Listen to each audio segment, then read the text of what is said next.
ರಣಾಂಗಣವಾಗಿದ್ದ ಪಟ್ಟಣ ಸ್ತಬ್ಧಗೊಂಡಿದೆ. ಘೋಷಣೆಗಳೇ ಮೊಳಗುತ್ತಿದ್ದ ಜಾಗ ಬಡಬಡ ಅಂತಿದೆ. ಎಲ್ಲಿ ನೋಡಿದರೂ ಕಾಕಿ ಪಡೆ. ಎತ್ತ ಕಣ್ಣಾಯಿಸಿದ್ರು ಅಂಗಡಿಗಳು ಕ್ಲೋಸ್. ಇದು ನಿನ್ನೆ ಕೋಲಾಹಲವೇ ಸೃಷ್ಟಿಯಾಗಿದ್ದ ಮದ್ದೂರು ಪಟ್ಟಣ.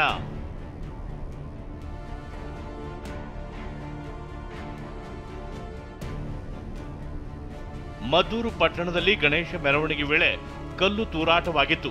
ಇದಾದ ಬಳಿಕ ಹಿಂದೂ ಪರ ಸಂಘಟನೆಗಳು ನಿನ್ನೆ ಬೀದಿಗಿಳಿದಿದ್ವು. ಪ್ರತಿಭಟಿಸಿ ಆಕ್ರೋಶ ಹೊರಹಾಕಿದ್ರು. ಇದೀಗ ಕಲ್ಲು ತೂರಾಟ ಘಟನೆ ಖಂಡಿಸಿ ಹಿಂದೂ ಸಂಘಟನೆಗಳು ಬಂದ್ ಆಚರಿಸುತ್ತಿವೆ. ನೀವು ಕೂಡ ದೃಶ್ಯದಲ್ಲಿ ನೋಡಬಹುದು, ಈಗಾಗಲೇ ಸಂಪೂರ್ಣವಾಗಿ ಮದ್ದೂರು ಪಟ್ಟಣ ಬಂದ್ ಆಗಿದ್ದಾವೆ.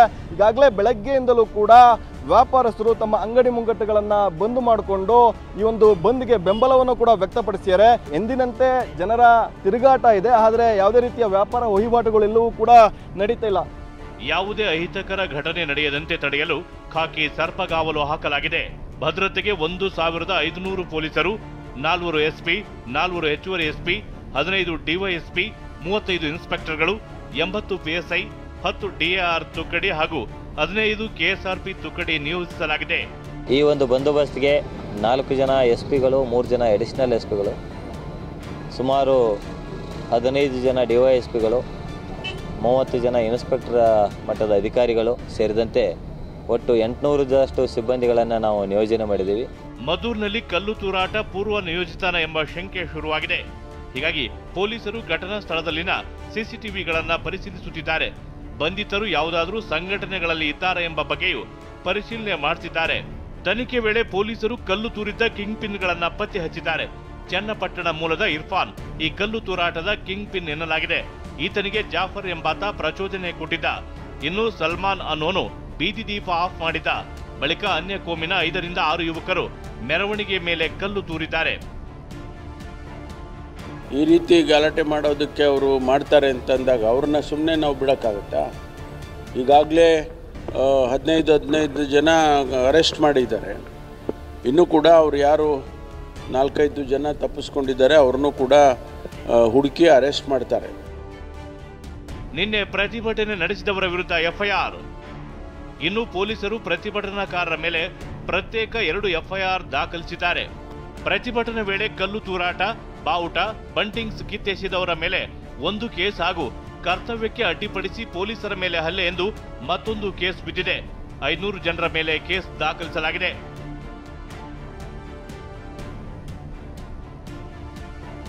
ಮತ್ತೊಂದು ಕಡೆ ನಾಯಕರ ನಡುವಿನ ವಾಗ್ಯುದ್ಧವೂ ಜೋರಾಗಿದೆ. ಬಿಜೆಪಿ ಸತ್ಯಶೋಧನಾ ಸಮಿತಿ ರಚಿಸಿದೆ. ಈ ನಡುವೆ ಬಿಜೆಪಿ ನಾಯಕರು ರಾಜ್ಯ ಸರ್ಕಾರದ ವಿರುದ್ಧ ಕಿಡಿಕಾರಿದ್ದಾರೆ. ಸರ್ಕಾರ ನಮ್ಮನ್ನು ಪ್ರೊಟೆಕ್ಟ್ ಮಾಡ್ತದೆ ಅನ್ನುವಂಥ ಒಂದು ಹುಚ್ಚು ಧೈರ್ಯ ಈ ಜನರಿಗೆ ಇದೆ. ಹಾಗಾಗಿ ಅವರು ಈ ರೀತಿಯಾದಂಥ ಒಂದು ದುಸ್ಸಾಹಸವನ್ನು, ಹುಚ್ಚು ಸಾಹಸವನ್ನು ಮಾಡ್ತಾ ಇದ್ದಾರೆ. ಗಲಭೆಯನ್ನು ಹಬ್ಬಿಸೋಕೆ ಒಂದು ಅರಾಜಕ ಶಕ್ತಿಗಳು ಒಂದು ವ್ಯಾಪಕವಾಗಿರ್ತಕ್ಕಂಥ ಒಂದು ಷಡ್ಯಂತ್ರ ನಡೆಸಿದ್ದಾರೆ.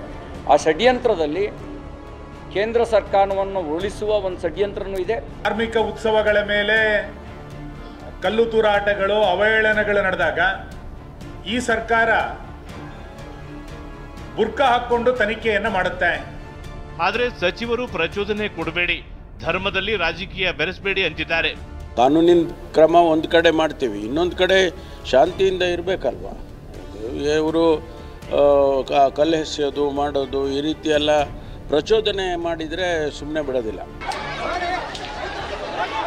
ಇನ್ನು ಮದ್ದೂರು ಗಲಾಟೆ ಸಂಬಂಧ ಮಾತನಾಡಿದ ಸಿಎಂ ಸಿದ್ದರಾಮಯ್ಯ, 21 ಜನರ ಬಂಧನ ಆಗಿದೆ, ಕಾನೂನು ಕ್ರಮ ತೆಗೆದುಕೊಳ್ತೀವಿ, ಜಾತಿ ಧರ್ಮ ನೋಡಲ್ಲ, Hindu Muslim Congress BJP JDS ಯಾರೇ ಇದ್ರೂ ಕ್ರಮ ಕೈಗೊಳ್ಳುವುದಾಗಿ ಹೇಳಿದ್ದಾರೆ.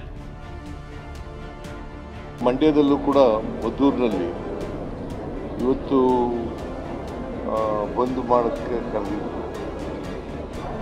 ಈಗ ನಾವು ಅವ್ರು ಹೇಳೋಕ್ಕೂ ಮುಂಚಿತವಾಗಿ 21 ಜನಕ್ಕೆ ಅರೆಸ್ಟ್ ಮಾಡಿದ್ದೀವಿ. ಕಾನೂನು ರೀತಿಯ ಕ್ರಮ ತಗೋತೀವಿ. ಯಾರೇ ಅವರು BJPಯವರು ಇರಲಿ, ಕಾಂಗ್ರೆಸ್ನವರು ಇರಲಿ, ಅಥವಾ ಹಿಂದೂಗಳಿರಲಿ, ಮುಸಲ್ಮಾನರಿರಲಿ, ಕ್ರಿಶ್ಚಿಯನ್ರಿರಲಿ, ಯಾರೇ ಇರಲಿ ಕೂಡ ಕಾನೂನು ರೀತಿಯ ನಾವು ಆ ಧರ್ಮ, ಈ ಜಾತಿ, ಆ ಜಾತಿ ಅಂತ ನೋಡಕ್ಕೆ ಹೋಗಲ್ಲ. ಯಾರು ತಪ್ಪು ಮಾಡ್ತಾರೆ ಅವ್ರ ಮೇಲೆ ಕ್ರಮ ತಗೋತೀವಿ. ಜಿಲ್ಲಾ ಉಸ್ತುವಾರಿ ಸಚಿವ ಚೆಲುವರಾಯಸ್ವಾಮಿ ನೇತೃತ್ವದಲ್ಲಿ ಶಾಂತಿ ಸಭೆ ಕರೆಯಲಾಗಿತ್ತು. ಎರಡು ಕೋಮಿನ ಮುಖಂಡರ ಜೊತೆ ಶಿವಪುರ ಸತ್ಯಾಗ್ರಹದ ಬಳಿ ಕಲ್ಯಾಣ ಮಂಟಪದಲ್ಲಿ ಮಾತುಕತೆ ನಡೆಯಿತು. ಆದರೆ ಹಿಂದೂ ಪರ ಸಂಘಟನೆ ಕಾರ್ಯಕರ್ತರು ಸಭೆಯನ್ನ ಬಹಿಷ್ಕರಿಸಿದ್ದಾರೆ. ಮಂಡ್ಯದಿಂದ ದಿಲೀಪ್ ಜೊತೆ ಕಿರಣ್ ಹನಿಯಡ್ಕ ಹಾಗೂ ಪ್ರಸನ್ನ ಗಾಂವ್ಕರ್, TV9 ಬೆಂಗಳೂರು.